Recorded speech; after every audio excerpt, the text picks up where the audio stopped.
But this, of course, is the moment that Rishi Sunak had been planning for. Just 7 weeks after losing that leadership contest to Liz Truss, pretty much what he had predicted of the British economy has come true under Trussnomics.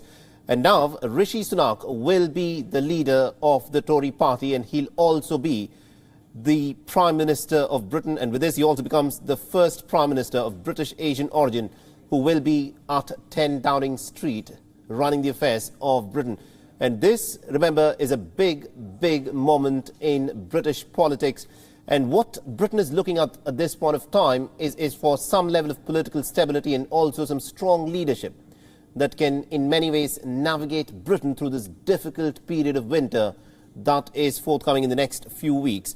And at this point of time, in terms of what we expect, is a statement could of course be made by Rishi Sunak in some time from now. And he, of course, will make it clear in terms of what his future government will look like.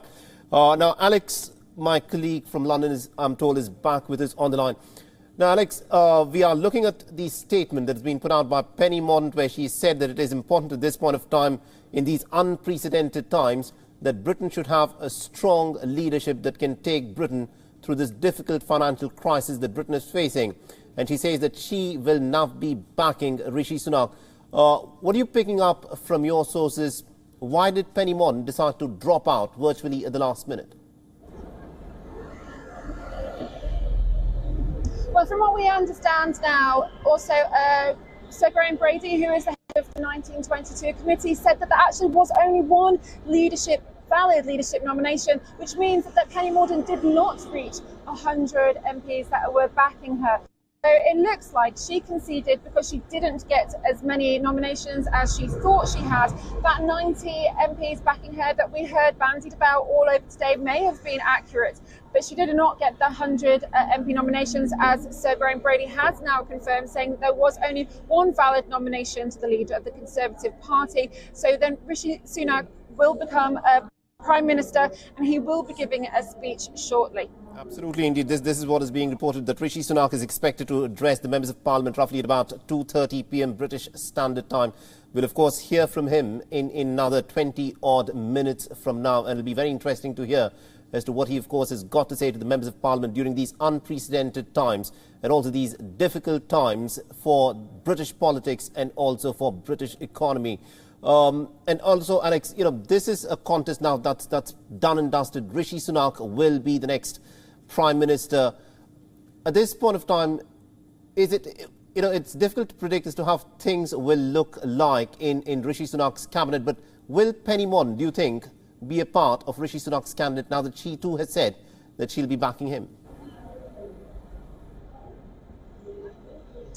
I'm unsure whether Penny Mordaunt will have a place in his cabinet. She wasn't really much of a forthcomer previously, so it doesn't seem that maybe there will be a place for her. Because she has backed him, it's great that she's backing him no matter where she sits on the benches, because what it does need, Rishi Sunak does need that unity from every other member to stand behind him and help him push through policies that this UK country is in desperate need for. I think we may still see Jeremy Hunt still there as Chancellor, because he's the one that's drawn up this midterm fiscal statement that we are expected to hear by the beginning of next week. Hopefully, Rishi Sunak won't be pushing that back any further. He may mention that when he speaks to the MPs. And obviously, we have the OBR report that is coming out on Monday. We're not sure who else will be in his cabinet or whether Boris Johnson himself will be getting a position. There are rumours about that he may be getting a foreign diplomat position, which would be quite interesting considering how him last time. But I think Rishi Sunak is very stable, and he's very interested in making sure that the country can recover financially and the markets will be eased as we go forward. So whoever he brings into his cabinet, it's unlikely we were going to hear from that today, but he will hopefully give us some answers about what policies he may be bringing forward and whether or not we're going to see this midterm fiscal statement at the beginning of next week.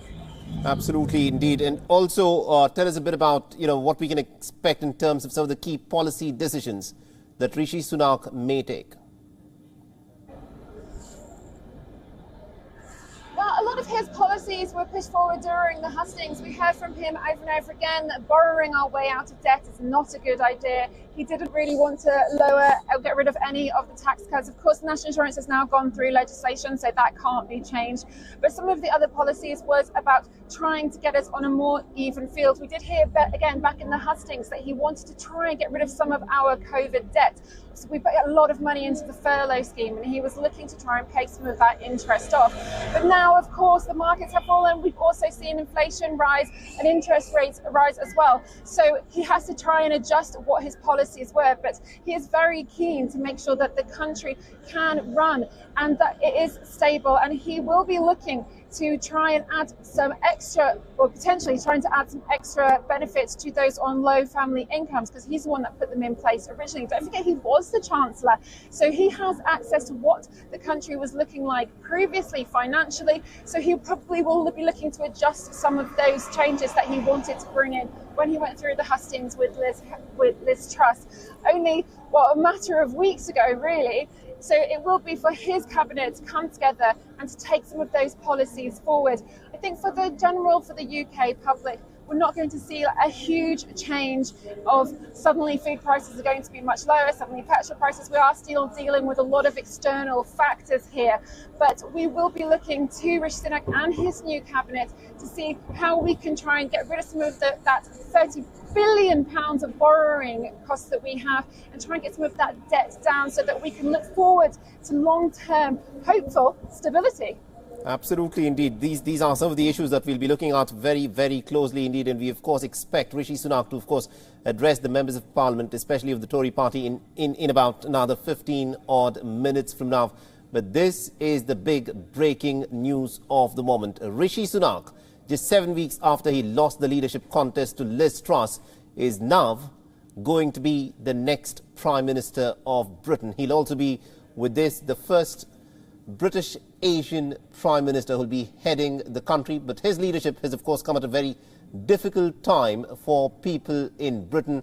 Politically, there's a lot of uncertainty in terms of how British politics is headed. The Tory party is said to be in a bit of a crisis. The economy, the British economy, with the looming winter, is said to be in a bigger crisis. Is Rishi Sunak the man to steer the British economy safely through the winter? Is something that we will get to know. And Rishi Sunak, remember, has been talking a lot about how, in terms of he intends to guide the British economy forward.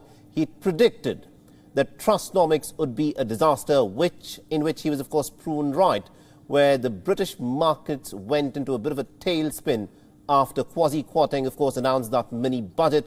It'll be interesting to see what sort of changes Rishi Sunak, of course, brings to the British economy and how he steers the way forward.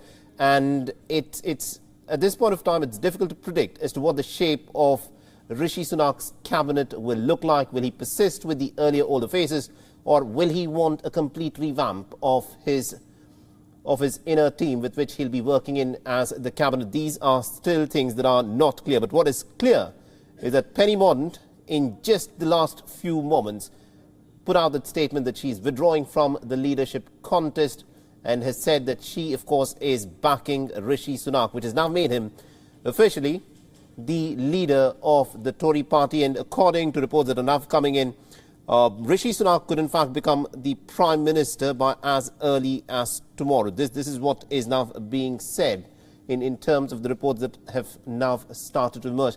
And my colleague Alex is still with us. Alex, this is a big moment for the Tory party that has been witnessing a lot of uncertainty. We've seen the exit of Boris Johnson. We've seen the exit of Liz Truss. All of this has happened in the last few weeks and months. And the Tory party is in a crisis. Is Rishi Sunak the man who can pull the Tory party out of this crisis that it presently finds itself in? Because the Labour Party says that the Tories simply don't have the mandate. The Labour is asking for a general election, and they've said it is important that the Tories now go and renew the mandate, if they can, from the British public. Can Rishi Sunak hold on to his job as the Prime Minister and see through the rest of the term for the Tories?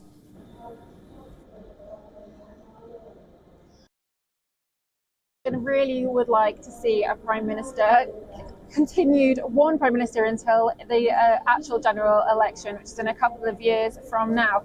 Whether or not he can unify all of those people within his own parliament, well, that's to be seen, but it is at that time where they do need to come together. There has been a lot of turmoil, as you rightly said, and it's been up and down, there's been absolute chaos, and actually the UK government is starting to look a little bit like a laughingstock to the world. So it isn't just that they're backfighting and there's petty bitterness going on within the parties and within the opposition. That does need to change, and it's time that they all got together and moved forward. We do need to hear exactly what Rishi Sunak is going to lay out and how he is going to drive that forward. But it does seem that the majority of backers that publicly nominated for him, it was quite a high number. It's actually over half the party itself. So that is a positive, someone that can potentially bring everyone together. And also those backbenchers that are there and are asking those questions, what's he going to do? How is he going to lead us? But we should be having those answers. There's always going to be that faction who believed that he was the reason that Boris Johnson left. But don't forget, Boris Johnson is still under a legal inquiry for some of the activities that he took out over COVID. So that's still going on. A public committee will decide on Boris Johnson's fate. So whether or not these Conservative MPs can remember, we've got a short memory here of what actually happened just a few weeks ago. Rishi Sunak has got the backing from the members today. He is going to be the next Prime Minister. So it is about time that the Conservative members push behind him. Otherwise, it would lead to a potential vote of no confidence if a number of them got together with Labour and Lib Dem, and therefore we could see another general election. That's not what the country needs right now. What the country needs is stability, economic stability, and the Conservative Party need to get together, and they need to come together right now for the country's sake. Absolutely, indeed. Thank you very much indeed, Alex, for joining us and getting us all those details there. We'll, of course, come back to you as more details, of course, emerge in the story. We expect Rishi Sunak to address in another 10-odd minutes from now. And we'll, of course, get back to you once he's addressed the members of the parliament there. Now, remember, Rishi Sunak was elected for the first time to the parliament in 2015, and with that, and now he's become the youngest prime minister in more than 200 years. He's been tasked with steering the country through an economic crisis and also mounting anger amongst the voters.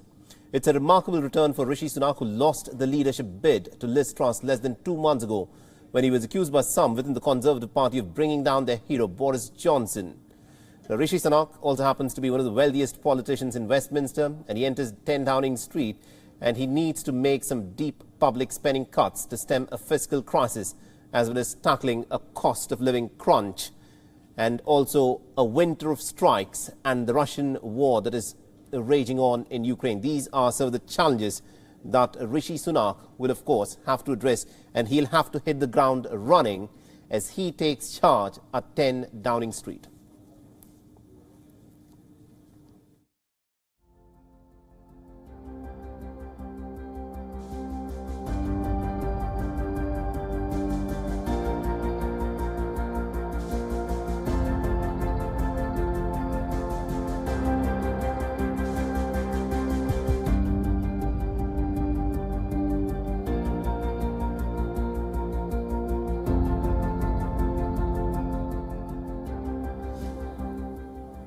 And also to give us more perspective in terms of how all of this is going to affect British politics and how challenging it'll be for Rishi Sunak to in fact take the country forward through this bitter and long winter that Britain is staring at. We're being joined by writer and political commentator Adam Schwartz, who's now joining us from London. Now, Mr. Schwartz, Rishi Sunak has now been declared as the only candidate and therefore the winner of this leadership contest. He will be the Prime Minister, and according to reports that are coming in, he could in fact assume office as early as tomorrow. Tell us more in terms of the challenges that await Rishi Sunak. Well, I think there are multiple different challenges for Sunak. Really, some of the most difficult combination of challenges really that any British Prime Minister has faced in living memory. Firstly, just from a political perspective, we have an enormously divided party that's been deeply fractious and been involved really in a civil war for the best part of this year over the issue of leadership. So just from a political perspective, he's going to have to bring together so many different sides and also try to heal some of the wounds that came out of the bitterness of Boris Johnson's removal. And certainly we've seen some of those divisions come up only in the last few days since Liz Truss has been removed. But I think the fact that, Sunak managed to get close to 200 nominations, which is over half of the MPs he has in his party, will really go a long way in trying to assert the authority that he has over his party. So I expect certainly a little bit easier time in terms of, comparing what he had, to Boris Johnson's time, certainly over the past year. So from a political perspective, I say he's got, a big task ahead of him. But I think actually, ultimately, his successful failure of his premiership is going to be defined by the economic situation. Of course, the UK is facing historic inflation, causing major cost of living challenges for so much of the population, largely caused by a rising price of fuel and energy. So, of course, that led to the disastrous mini budget that Liz Truss unveiled just a few weeks ago, that led to this very, very difficult market reaction. And of course, that led to interest rates likely going up, and that causing implications on mortgage rates, and which, of course, caused further consequences for consumers. Now, of course, that some of that has been reversed, some of those issues have been resolved, but actually we're still facing about a £38 billion deficit in terms of public spending. So that means that actually at a time when interest rates are rising, when you expect the economy to actually start going into recession, you're going to have to face the consequences of perhaps cutting public spending. And that's going to be a very, very difficult thing to do. And I think the optics of being one of the wealthiest prime ministers you can remember, combined with the fact that you're going to have to cut frontline services unless you raise borrowing, is going to be a very, very difficult thing for Sunak to do. So, say for politically and economic reasons, Sunak has a big task ahead of him. Absolutely, indeed. It's going to be very interesting as to what Rishi Sunak will, of course, have to say as he will step up. We expect to address the members of parliament in another 5 odd minutes from now. And also what is interesting is that the manner in which the pound sterling has reacted to the fact that Penny Mordaunt has pulled out of the leadership race, effectively making Rishi Sunak the next prime minister. The pound sterling, according to reports that have come in, has now risen against the dollar by almost about 0.15%. This is, of course, the big developing story at this point of time. Mr. Schwartz, do continue to stay on with us. We'll slip into a short break.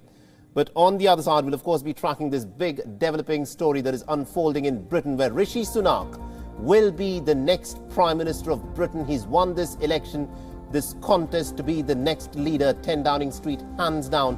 Penny Mordaunt, who said that she had the support of nearly about 90 members of Parliament backing her, at the last minute pulled out of the leadership race, and it was later found that she could not get that magic figure of 100 members of Parliament backing her to propose her name to take this contest forward. So it is Rishi Sunak who will be the first British Asian man who will now be the Prime Minister of Britain, and he could take over 10 Downing Street as early as tomorrow. WION is now available in your country. Download the app now and get all the news on the move.